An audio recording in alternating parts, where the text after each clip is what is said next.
రైతే రాజు, దేశానికి రైతే వెన్నెముక. వినడానికి ఇవి బాగానే ఉన్నాయి, కానీ నిజానికి ఈ దేశంలో రైతు అష్టకష్టాలు పడుతూనే ఉన్నాడు. ఇప్పటికీ పంటలకు కనీస మద్దతు ధర కోసం పోరాడుతూనే ఉన్నాడు. అందరి ఆకలి తీర్చే అన్నదాత ఆకలితో అలమటిస్తున్నాడు. కష్టాలతోనే తన జీవనం సాగిస్తున్నాడు. ఎన్ని కష్టాలు వచ్చినా ఆయన పంటలు పండించడం మాత్రం మానలేదు. ఎందుకంటే ఆయనకు పండించడమే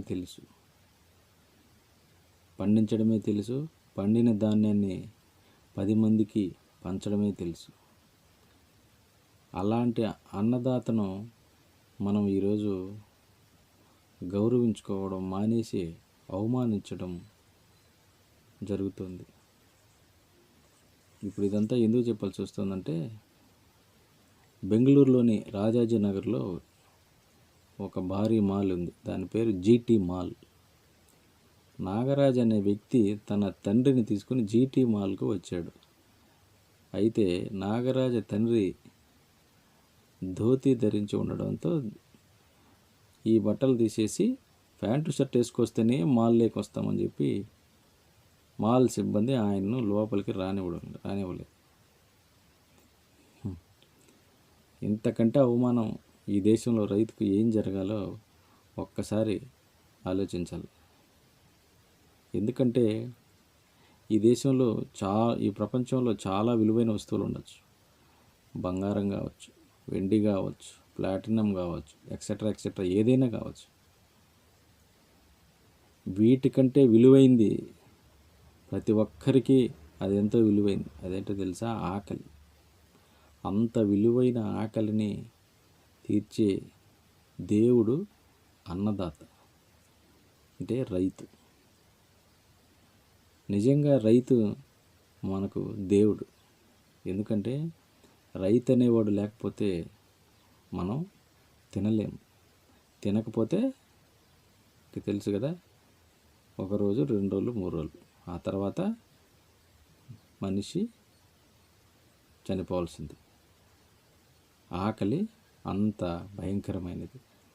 అంతటి భయంకరమైన ఆకలిని అన్నదాత తన చెమట చిందించి దేశ ప్రజల ఆకలి తీర్చుతూ ఉంటే, అలాంటి అన్నదాత దుస్తులు సరిగా లేవని మాల్లోకి అనుమతించకపోవడం కంటే ఈ దేశానికి సిగ్గుచేటు మరొకటి లేదు.